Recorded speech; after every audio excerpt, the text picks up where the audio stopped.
not empower them. The resources above and below the ground belongs to the state. You are the state. Welcome back. I'm your host, Nghipudilo ya Shiindi, and this is the platform where we keep you informed and obviously engaged. Today on the platform, we are joined by the man himself. He needs no introduction, Honorable Nelson Tuhafeni Kalangula. Honorable, welcome to the platform. Thank you for having me, Madam Shiindi. It's a pleasure to be here. Thank you. We called you in just to have a chat, a very quick one with you. I mean, Namibians obviously know you, I believe so. So maybe just for you to tell us briefly who you are and why did you join IPC? I see. Thank you so much once more. It's always best to introduce oneself from the origins where one roots from. Good. Let's start there. When we start with the Ngilite and Ngililewanga. Back in the roots, from the Ngililewanga family. Out of Ngilite and Ngililewanga came Mwandingi Kahampapula ya Kamati. Out of Mwandingi Kahampapula ya Kamati came Peter Kalangula. Peter Kalangula was a bishop, historically known back in Ondangwa, and of course known for politics and religious affairs within the country. Wait, yes. You even wrote a book about... That's correct. I wrote a book him. And it's his biography called A Namibian of Stature. Now, out of Peter Kalangula came Kennedy ya Peter ya Kalangula.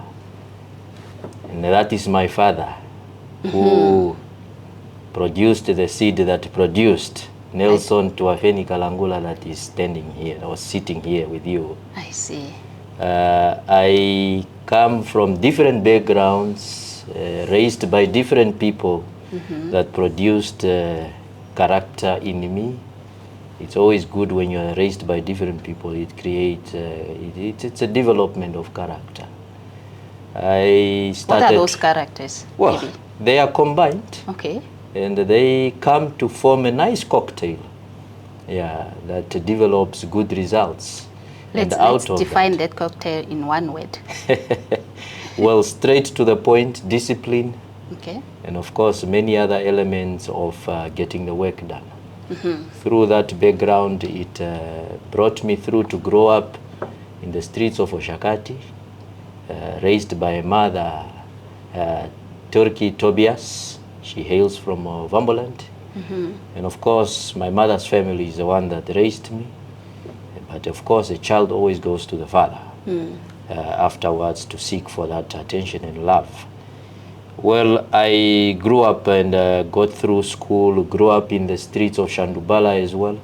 And from Oshakati to From Oshakati to Windhoek. Okay. And this is where the character building comes in. I see. The combination of different characters that you are tapping from. Went back to the north, Gabriel Tapopi, School of Excellence as they call it. Those Then years. came back to Polytech, did my bachelor's degree in business administration. Okay. And thereafter, I joined the military, became a helicopter pilot for the Air Force for 10 years. I became an aircraft accident investigator for the Air Force, safety officer for the helicopter department in the Air Force, and of course, accomplished my honors degree in BCom honors, and thereafter I saw that the utilization of myself within the defense was not adequate. I felt a bit underutilized, and as a result I wanted to grow and to serve more and a bigger platform than I was within the defense. As a result, we parted ways with the defense, and You resigned? I resigned. Okay. Yes. In good terms. Good. Yes. The record stands. It's still there at the force. Okay. Yeah, we still talk with my commanders. But then I came to Walvis Bay. This is where I still developed the appetite to serve. because as a helicopter pilot, you're always working with people, and you always want to save and help people. Yeah. So in Walvis Bay, I was looking for a political party to align to, but none of them at the time was giving what I wanted. So wait, you resigned from Air Force to become a politician, or what are you saying? No, I resigned from the Air Force to pursue my studies. Oh, okay. Yes. Okay. As a result, COVID came, and the studies were not fully fulfilled. So I was down for a moment, but of course served in other departments in the ministry as an intern, just to keep myself busy. But then we moved to Walvis Bay with my family.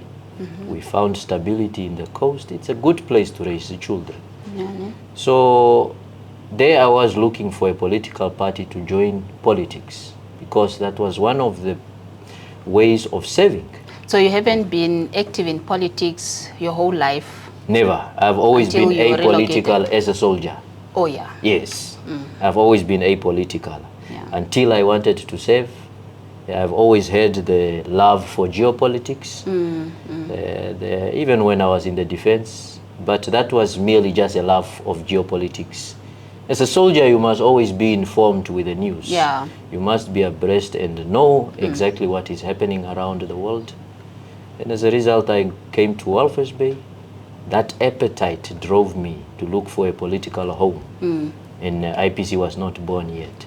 Immediately when I saw its formation, it was that when they gathered at Safari Hotel, yeah, that time COVID still hit. The 2nd of August, The 2020? 2nd of August 2020. That is when I said, bingo. This is the political party I want to be part of. Because at the time, 2019, Dr. Itula inspired many of the Namibians, I included. That's true. We rallied behind him, and of course we made sure that we gave the votes that at least that were not, I mean, we were not happy with the votes, but we tried our best through that 2019 to vote adequately. And then of course I joined. I've been part and parcel of aiding the Walvis Bay leadership since the 8th of August when I joined 2020 when I joined IPC. Okay. It was at the beginning with the election of the local authority councillors, regional councillors. At the time, 2020, we were only 3 months old as a party. So we never looked back. At the time, you know, when you come from a well-established or well-known strict organization, you often get a tough time looking for a job. I mean, finding a job. So I had it difficult. I worked in security companies, managing security guards. And I got fond of the people I worked with, and I helped them significantly because I believe in professionalism and such. I've never looked back. And here it was the party that believes in grassroots participatory. Represented, I mean, showcased us when it came to the 2024 election. Yeah. And I was elected from my branch to come and represent the Namibian people in the party in the chambers of Namibia National Assembly. And then we went all the way to the regional, constituency, regional, and then of course the national that took place before we hit for the election. I emerged on the list, and we campaigned hard. Here we are today. Today I speak to you as a proud IPC member, proud member of parliament representing IPC in Namibia, and of course a proud shadow minister of works and transport. Indeed. You are a member of an IPC shadow cabinet. That's correct. Maybe if you can just talk to us about your portfolio as the shadow minister of works and transport. Do you have a shadow deputy? Well, the shadow aspect and the arrangement of the shadow ministry, or rather to say cabinet, is a Westminster system that is in place, that is used in the UK, that is to mimic the current government that is serving from the opposition side of angle to give each minister a shadow minister to hold that shadow minister to account.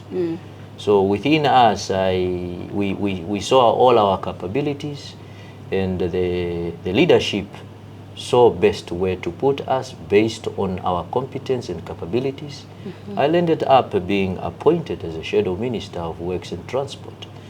A very key ministry that works with works Indeed. pertaining construction, roads, and of course bridges, railway tracks, dams, if you may, buildings, the list goes on. Anything that needs to be constructed for government infrastructure development for the purpose of the countries going forward. And then of course the transport aspect of it, we have transport in the air, the aviation, which is something I understand quite well, which is a bit of a disappointment for the loss of our Air Namibia airline. But I understand they are trying to revive or bring that back. We're still looking into that aspect, how they are doing that, but we are scrutinizing that as well. We just want things done right.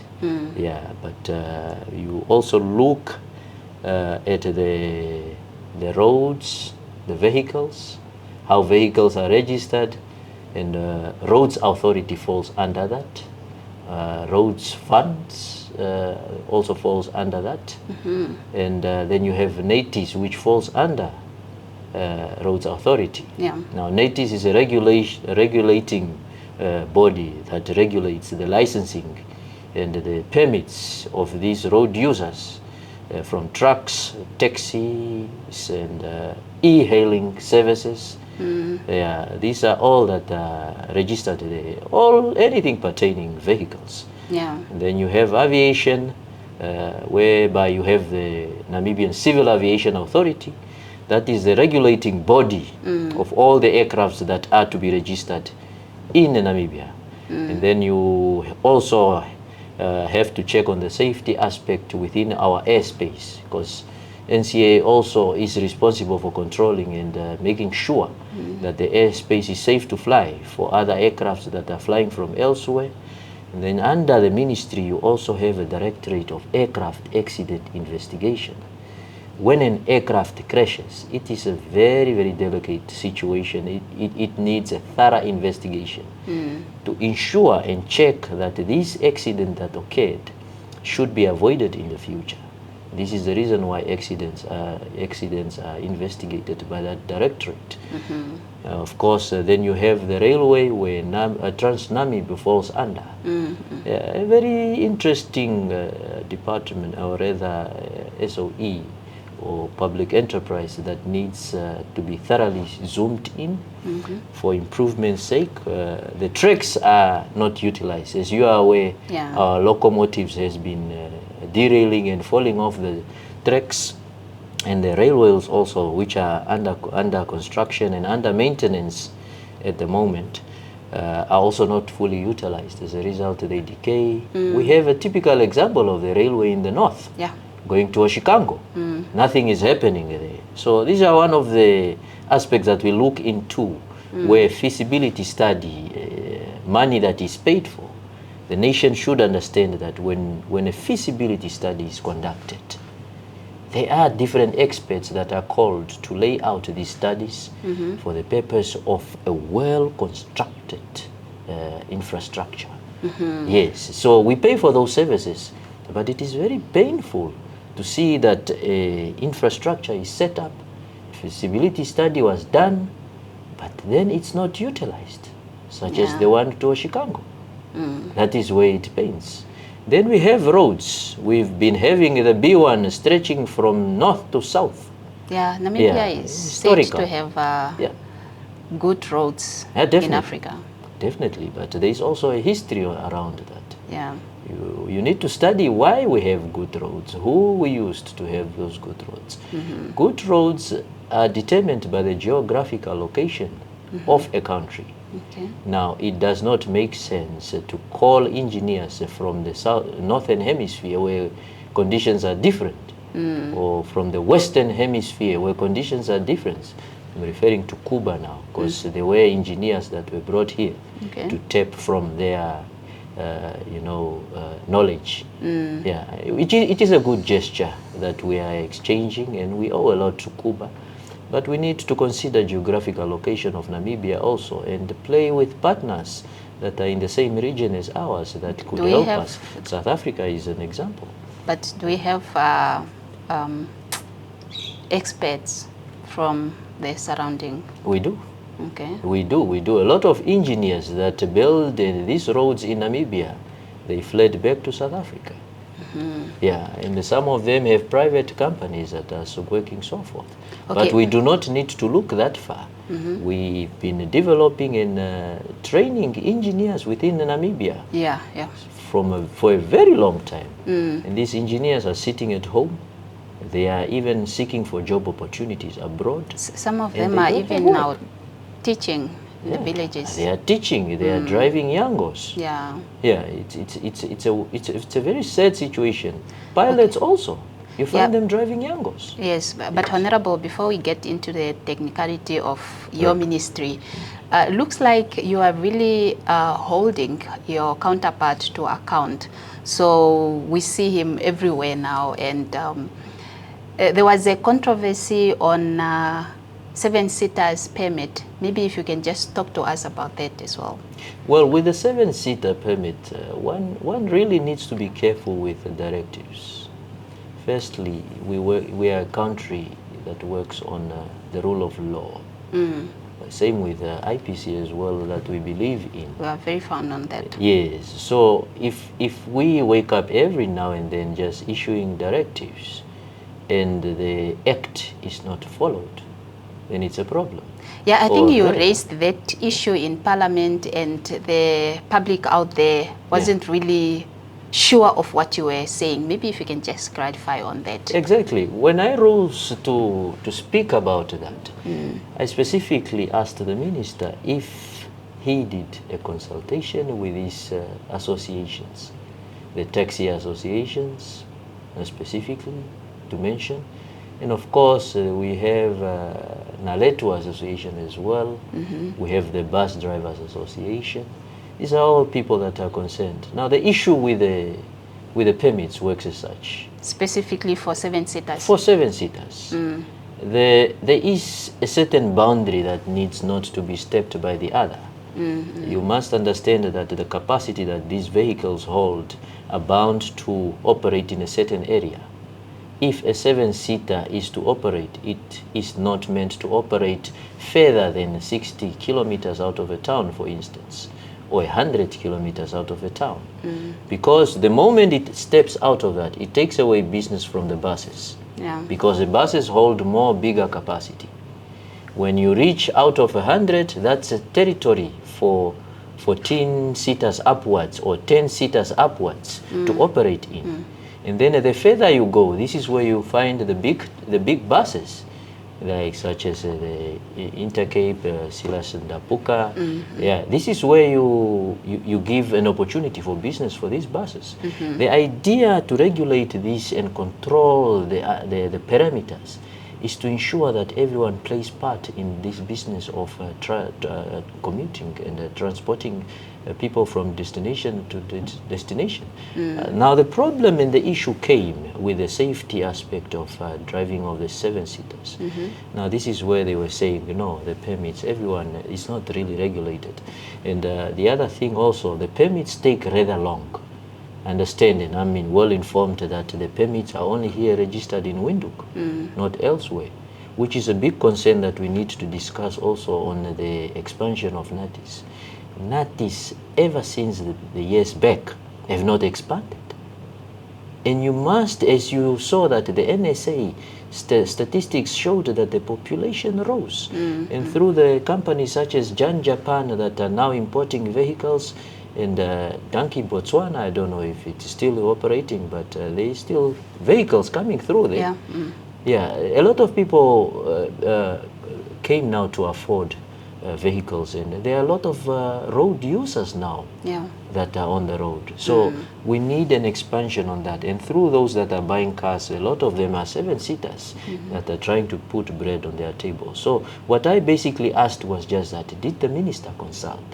And it had appeared that the minister did not consult, because after that question he went to go consult. Then I came to follow up now.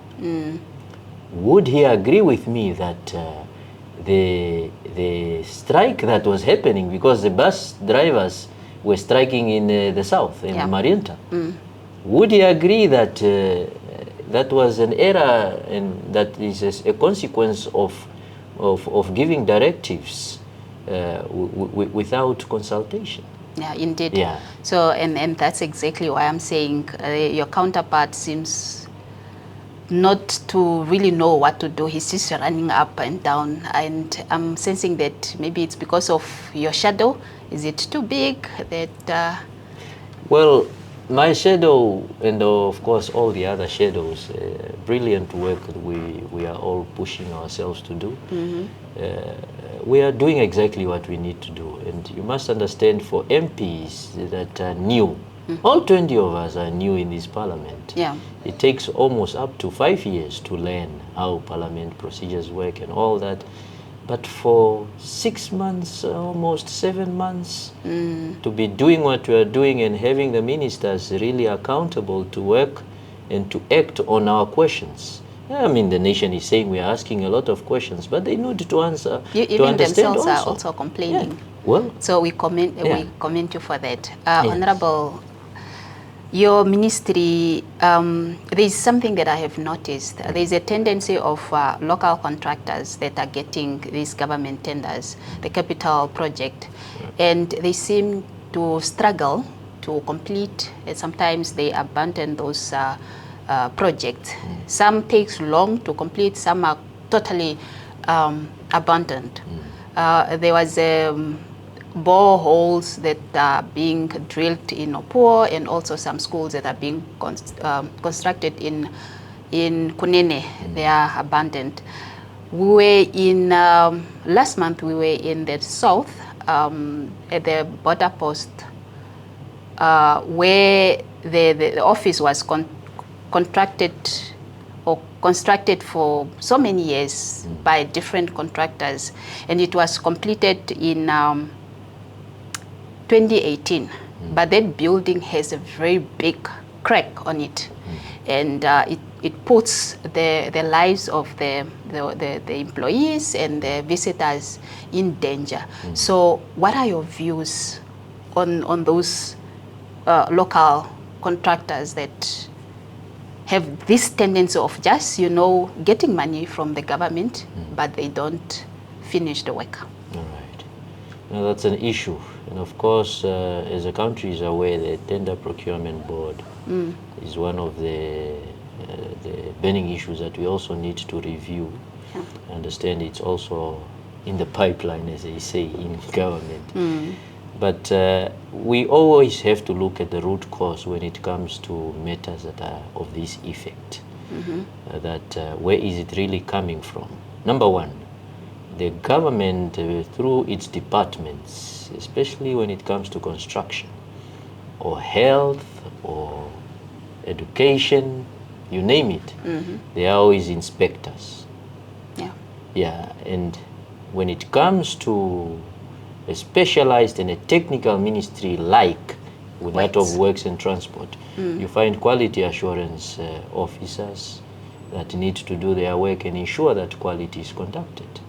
You have a ministry that has quantity surveyors, engineers, all the experts that are there, that are paid salaries. They ought to inspect that these things are done. We don't know now whether it is a thing of where tenders are given to comrades or friends that has an effect of this, because that is one of the reasons also. Because some of them are not blacklisted when they fail on projects like this. As a result, matter of fact, they are given another project and another project. Imagine. We have one of the tenderpreneurs in this country that is given tenders wherever the government is moving. That person is moving without setting up all this infrastructure for them for the events. Yeah, as if there are no people in those regions. You see, the focus on one person because they are affiliated with those that are ruling, that is one of the issues that are bringing us here. What can we do quality is about it, compromised. perhaps? Well, blacklisting should come into effect. Yeah, we need to have a tool that is monitoring this. If someone is failing, matter of fact, the blacklisting should go to the name, not the company. Yeah. Because a person can close the company and go open another company, but the name is still the same individual we are dealing with. Indeed. So if we can tackle into those aspects over the time that we are here, we can clean up and ensure that quality is really at par with what we want. Is this something that you are considering to perhaps table in Parliament, or we are just going to have a discussion about it and then it ends here? Well, we are still busy pushing to see how we can assist as per our manifesto as well, because we promised the people of Namibia through our manifesto what we intend to do. Now, the fact that we did not get to rule the government does not mean that it is ineffective. Indeed. We are now in Parliament and we need to ensure that we give the quality of service to the people. And of course, I will have to push through, perhaps through motions. If there is such a bill that is coming from the government that is now in power, that is something we need to debate on as well. Because one of the questions that I asked, as a matter of fact, was also surrounding those tenders that are given for someone that has gotten a tender, and up to date, they haven't installed those machinery yet. A year and a half later. Yeah, but I understand they were paid. Yeah, and these are one of the things that will interrogate each other with the minister, and of course with the others that also want to participate during our deliberation. This will become an eye-opener that will give birth to motions to all the members of the Parliament. The thing about questions and the debates in Parliament, it strikes and opens up ideas. Indeed, yeah. In all the members of Parliament. So a motion can come from any, but rest assured, I'll be one of those to push and of course support and ensure that we get things done right. Okay, thank you. Honorable, you are not only an MP or a shadow minister, you are also one of our representatives at the SADC Parliamentary Forum. Can you perhaps tell us what it entails? Well, yes, SADC Parliamentary Forum is a forum for the SADC MPs that represents up to 1,500 MPs of the whole region. SADC. SADC. Similar to Pan-African Parliament, but the Pan-African Parliament is for Africa. That's a parliament for Africa. Yeah. Now, the SADC Parliamentary Forum, we are the ones that are hosting them here, having them in the headquarters. It is just close to Parliament here. Just here. Yeah, we can visit it with time. I get to Yeah. show you around. I am not yet sworn in. Okay. I have been nominated to go. I am yet to be sworn in. The SADC Parliamentary Forum has now and is busy discussing on a protocol to make it a fully fledged parliament for SADC. Okay. To deliberate on model laws that the countries, the member states of that SADC region get to follow as a guideline. When we debate our debates here in Parliament and motions and so forth, it is a model law that we look up to as a guideline to sort of unify and get together with all the other countries in the region. Yeah, just so we can all be aligned. There is now a model law on the prison that they are busy discussing. Okay. I will perhaps also have to start participating in that. We have virtual meetings. We have meetings that we conduct in different geographical locations in Africa. And of course, time we have 2 plenary sittings or sessions per year, where we go sit and we discuss affairs that are affecting the SADC region. And of course, we go broad as well to discuss Africa and the country as far as we can reach. Under that, we have 5 committees as well, in which we will also sit to to represent and of course show our expertise as we are assigned to those committees that would also help the parliament, and we give a report to the SADC PF when we convene during its plenary. It's sort of like Parliament of Namibia that is taken to the SADC face. It is something that I'm confidently proud of to be appointed in that line, and I am confident, and I will not disappoint with my position on that side, and I will definitely give confidence to the Namibian people that they will be well represented today, and we will definitely make them proud to say that an IPC member is representing the whole of Namibia in SADC. Good to hear. Due to time, Honorable, yes. Maybe one last one. Namibia is heading to polls this coming November for regional and local authority elections, right. 40 days to be exact. Right. So what message do you have to our viewers, the electorate? Well, as they prepare for the election. As they prepare, I just wish to inform the electorates that we should not forget of all the mishaps that has been taking place for the past 35 years. Local authority and regional council elections are very important because that is a fixed line of being served. You go to the local authority to complain about the services.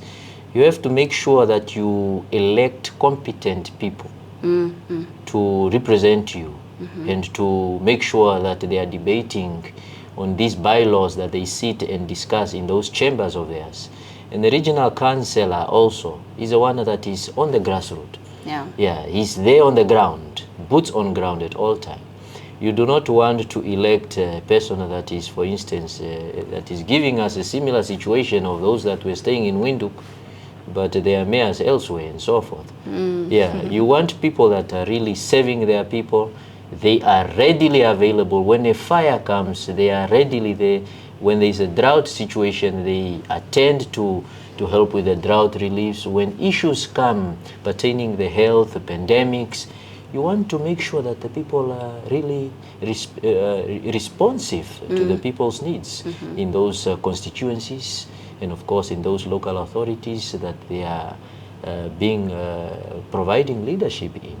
It is very important to take exemplary from what we represent as IPC, because we have been very exemplary through the local authorities that we have fielded our people for 3 months. We produced leaders that exemplary.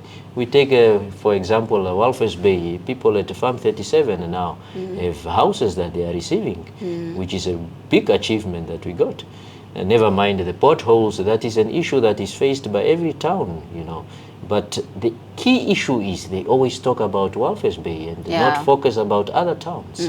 The leadership that is always diluted tends to lead with difficulty.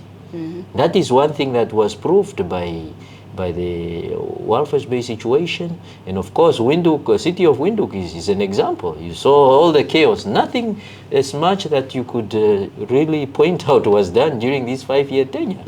So as a result, we need to look into what organization or party these people come from, who is their leadership, and how are they groomed? Some of us, we were not really as well polished as we appear to be now. We have to thank that to the leadership that sits with us now and then. And of course, they put their 2 cents in us. And we also learn. And of course, we also learn from the grassroots as we run in the streets, which we are going to run now, as we are going to campaign.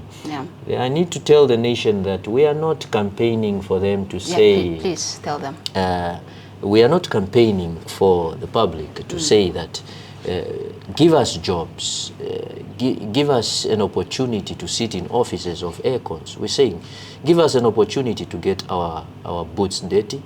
And of course, we showed what we are capable of through our representation in Parliament, especially here. We do have a lot of good leaders that are yet to come out, but give them a chance this time around. And we are one of the parties that hold accountable to leaders that are not performing. You have seen it. Many were saying, why are you recalling councillors? But we saw that many parties are now following suit, also recalling. So IPC leads and the rest follows. But it is for the interest and the benefit of the country. You cannot sit with an incompetent leader and sit quiet and do nothing about it. You have the right to change, and you have the right to give to the people that the choice that you have made is not performing as you were promised they should perform. So we give you a chance to give you another one. This moment in time, we are giving them a chance again to say leaders are here that are well groomed, well learned, and of course well ready to serve the Namibian people with boots on ground. Okay. Yes. Thank you, Honorable. Thank you so much.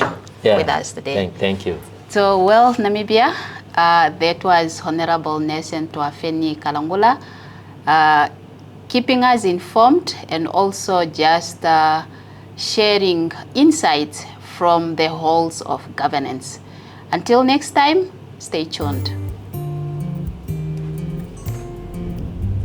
There is hope. Invest in them. If we do not empower them, The resources above